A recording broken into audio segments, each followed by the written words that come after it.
Hi, I'm Kayla. As you may have gleaned from my introduction, I am a multi-passionate person. I like to do a lot of different things. I'm a joy chaser. I follow anything that lights me up, anything that excites me. And so you heard some of the ways that shows up through coaching, through consulting, through leadership development, through learning and organizational development, through my podcast. I get to do a lot of really fun things. But none of those really tell you who I am as a person. They might give you an idea of some of the things my days are filled with, but that doesn't really help us know somebody. And I'm going to be talking to you about something a little bit interesting today. I don't know if any of you have heard of this concept before of conscious leadership, but this is a deeply personal and internal leadership framework. So because I'm going to be sharing something with you that's deeply personal and internally guided, as a lot of my branding says, I thought it was only fair that I share a little bit about myself before we dig into this topic. So it's important to know that while I do all of these things, I'm a joy chaser now, I spent a lot of my life in a place of survival. As many of the speakers you've heard today, I had my fair share of setbacks, grew up in poverty, lost my father to suicide when I was 4, raised by a single mom, 5 of us. It was not easy. And I am grateful for every moment of that journey. But it left me with some residual effects that I had to deal with later in life, because I was living life from a place of, there's not enough to go around. I have to show up a certain way to be safe, to be seen, to get my needs met. So for me, that showed up as perfectionism. It showed up as overworking, as overperforming, workaholism. Might sound familiar to some of the people in this room. I was very driven, very committed, but I didn't know how to stop, didn't know how to listen to my body. And that led me to burnout when I was only 27, like crash and burnout, like crying on my way to work every day, burnout. But that was such a beautiful experience for me, because after that point, it really shifted my focus, not just to know how people learn, grow, thrive, perform, but how do we create resilience? How do we create thriving on purpose? And so I shifted my whole orientation. How do we, as leaders, as HR professionals, as learning and development professionals, thrive? And how do we create contexts, environments, cultures where other people can thrive? And I found that conscious leadership is the way that we do that. And I discovered this in my graduate program. So some of the information I'm sharing with you today is stuff that I learned that's helped me on my journey. But before we get into that, I would love to see a show of hands. Who had heard of conscious leadership before today? Okay, that sounds about right. Not very many. It's starting to gain in popularity, maybe more so after today. Now you'll know and you can share it with all of your friends. If we're thinking about conscious leadership, think about it as leadership that's coming from a place of self-awareness. We'll get more into the description of this later, but I want you to pull out your phones and make a word cloud with me really quick. I want to just get a pulse of the room and see what comes to mind when you think of conscious leadership. So you can scan that QR code, or you can go to slido.com if your camera's not working, and enter that number there and put your response in. Awareness, yes, that is a key.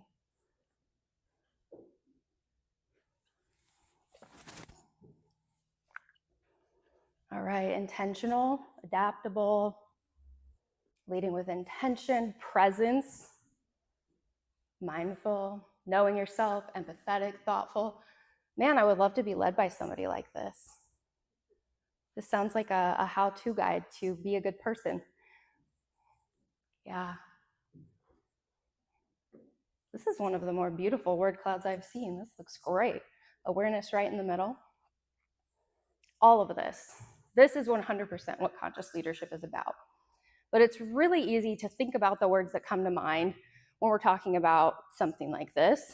It's a lot harder to actually move it into practice. So the reason that I'm so passionate about this topic, the reason I want to talk to you all about it today, is because we need a better way to lead. And this is very evident by the statistics that we see in our workplaces by the statistics that we see with burnout, with disengagement. We say we want better workplaces. We say we want people to be happy, to be engaged, et cetera, et cetera. And yet, even though people want these things, there's a gap. There's a very clear and tangible gap between where we are and where we say we want to be. And it's my understanding that this isn't a fault of anybody that this gap exists. I think it's a gap of consciousness. People don't go to work saying that they want to be toxic leaders and create toxic cultures. That's not the goal. People aren't waking up, brushing their teeth, trying to figure out how to ruin people's lives today. And yet, we see these things happening all the time, right? You can see some of the statistics here. We are in a time of mass change. Things are evolving so quickly, people cannot keep up. And it's so much faster now than it was even 10 years ago, the amount of change any employee has to deal with in a given year. And change is hard. I know you all hear this in the room. Can we just stop changing? I'm tired. I just need a break. Maybe if things could just stay the same for a little while, I could catch my breath and then I'd be okay. That's not going to happen. Like, it's only going to get faster. So we need a different kind of leader, a kind of leader that can support people, guide them through this rate of change, that can hold the emotional requirements for this rate of change so that people can trust them, leading with authenticity, right? But it's not happening yet. All of these statistics are from last year. We see high burnout rates. We see people leaving jobs because of poor management. We see only 31% of people engaged. That's not great. I mean, I guess it could be worse, but that's leaving a lot of people out. When people aren't engaged in their work, how do you think they're feeling when they go home? How do you think that they feel when they're interacting with their family? They don't have much left if they don't feel lit up and fueled by the people that they're working with or the work that they're doing. So all of this highlights the reason we need a different way to lead. And you can listen to me talk about the problem, but I know we have experts in this room when it comes to this problem. So I'm gonna poll you again, and this time we're just gonna see some responses come up on the screen. And I wanna know what kind of behaviors you see in leaders when they're not showing all the things that came up on the word cloud. So we talked about all the things that we thought conscious leadership meant. What do you see when that's not happening?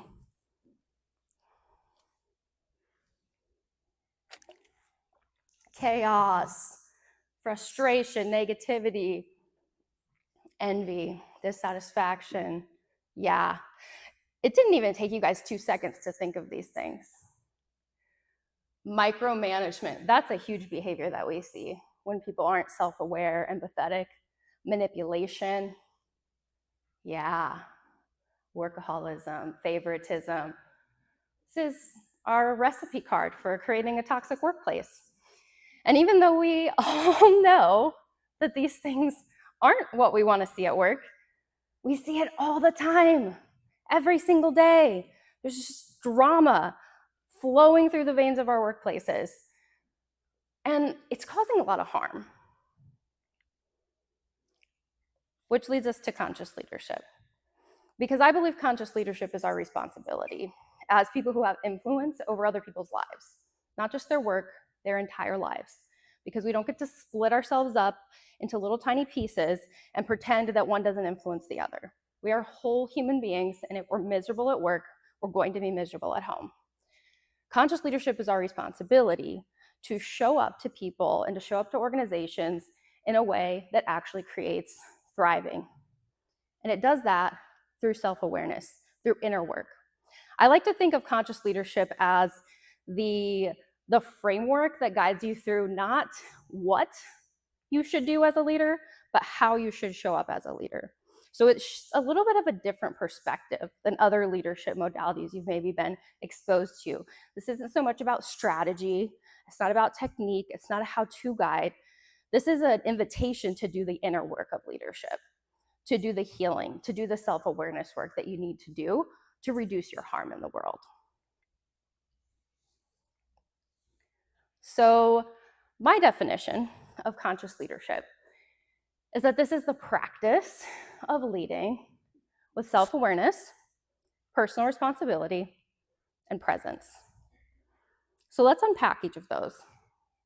When we are thinking about self-awareness, what I mean when I say this is the ability to know how everything that you've been through in your life is impacting the moment that you're in. It's the ability to know how you're feeling in any given moment. It's the ability to know how you're perceived in any given moment, to know how other people are feeling, to be aware of your environment.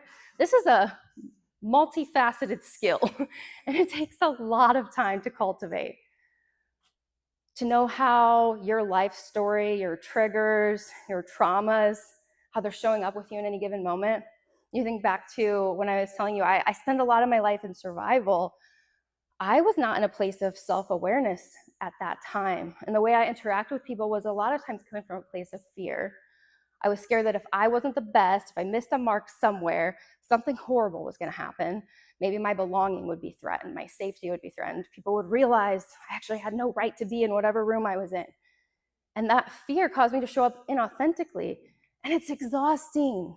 It's so tiring when you're wearing all of these masks and you're trying to keep up appearances, but inside you can just tell that something's off. So that's self-awareness, all of that. It's a lot. I won't be able to tell you how to develop it entirely in today's session, but we'll start to give you some clues.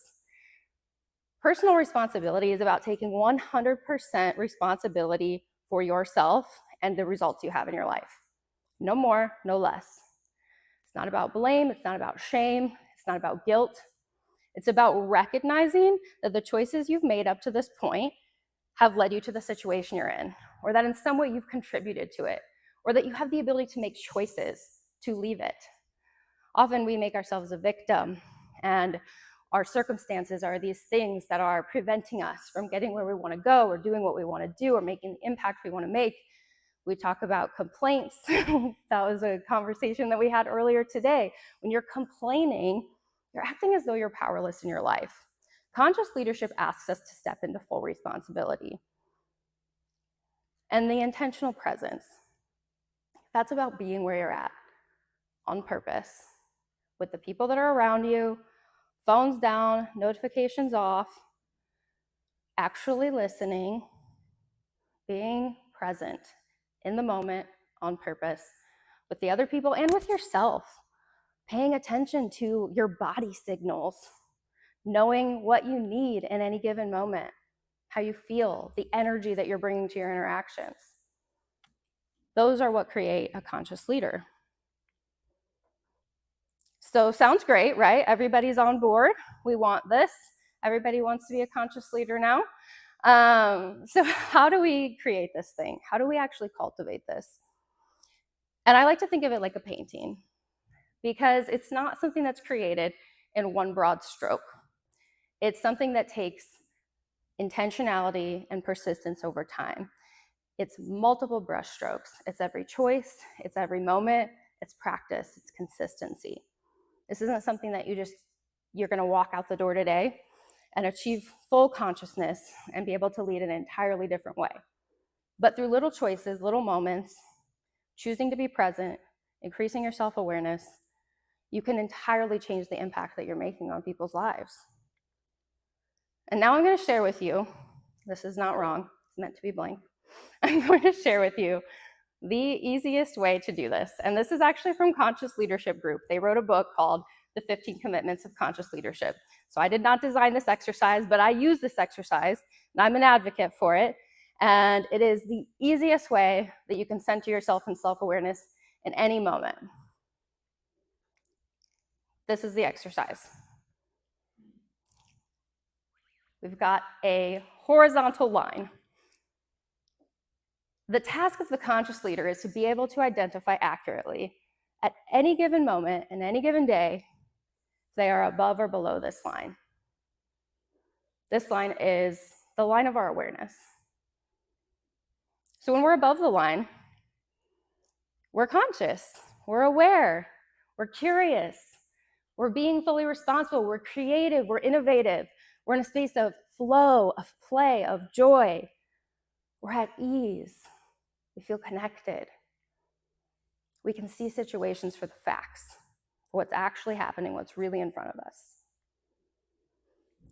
Or we can be below the line, which is human and natural and normal and not something that I'm here to shame. But when we're below the line, we see these kinds of things. We get defensive. We're closed off. We're reactive. Has anybody in here heard of the drama triangle? Okay, one. Well, the drama triangle is also a way that you can know that you're below this line. So that's when you are either in victim, villain, or hero mode, or you're assigning other people to these roles. So if you're making yourself or someone else, you're assigning them these in the stories you're telling yourself, you're below the line. You're not operating in consciousness anymore. You're creating stories, dramas. You're wasting a lot of energy because you're not thinking about the facts. And depending on which place you put yourself in, you're really not operating from a place of creativity or empowerment. And even the one that sounds the best, hero, who doesn't want to be the hero? That's a whole other version of storytelling, because that's when you are disempowering other people. You are coming in to be the savior of others or yourself, or you're numbing out, or you're avoiding things. When you're in the victim, we already talked about that a little bit, you're totally disempowered. The world is doing this stuff to you. The weather is your enemy, traffic is your enemy, you're complaining all the time because woe is me, life is so hard. Or if you're the villain, you can point that energy back at yourself. I'm the worst, I messed everything up, I can't believe I did this, I'm no good for anything. We can tell those stories, or we can point it on somebody else. They're ruining my life. If they weren't in my life, everything would be better. Well, we can take responsibility for that too. Even if that's the case, why are we choosing to allow this person to be in our life? So you can see how all of these behaviors put us below the line. We're not in consciousness anymore. We're lost in the story. We're telling ourselves these dramas. And when we're below the line in organizations, it wastes so much energy that could have been directed towards innovation, creativity, genuine, authentic connection. We miss so much because we spend a lot of our time down here. And it's normal to fall into that. We're conditioned to do so. But if we can start to notice when we're down there and pull ourselves out, take responsibility for our responses, remove ourselves from a situation until we can engage with it consciously, we can see huge energy shifts redirected to the things that actually matter, to the things we actually want to be doing. So that activity is the single most effective thing that I found in my personal practice to help me get in alignment. Am I above or below the line? And you know, because you listen to your body will tell you. If you're relaxed, you're at ease, you're enjoying your conversation, you're connecting, you're present, you know, you can tell, it feels good. If you're feeling triggered, or there's a ball of fiery rage in the pit of your belly, probably below the line. So start to listen to those things. But that's not the only thing you can do to cultivate consciousness. And I have some other ideas for you here on this slide. There are so many things that we can do in those little choices, those little moments, as we're trying to paint this new picture of what a conscious world could look like. But one of the biggest is just committing to growth and learning. We're going to misstep. We're going to fall below the line. We're going to miss an opportunity to connect. It's not a time to blame or shame yourself. It's a time to laugh at your humanness and then own what you're going to do moving forward. So my invitation for you all, and if anyone in here knows me, they know that I'm obsessed with cats, so that's the only reason that this is on the slide, because I needed a cat in this presentation. My invitation for you all is, after you leave today, start noticing the little things, the little moments, how you're showing up, and do this in a non-judgmental way. You're not noticing that you're below the line and then making yourself feel bad about that, because then you're just going to keep yourself in a cycle of staying below the line. But just curiously, that person triggers something in me. I'm not showing up my best when I'm around them. That situation, I was feeling really activated there. Just start to notice, and you'll be surprised the things that will start to emerge, the patterns you'll start to see in your reactions and how you're responding to the people around you. And once you start to see more clearly where you're actually at, you start to bring some awareness in, then we make a way for actual transformation to happen, individually and within our organizations. So with that, thank you so much. I hope you'll stay connected. I love having these conversations, and it's been a joy spending this time with you all.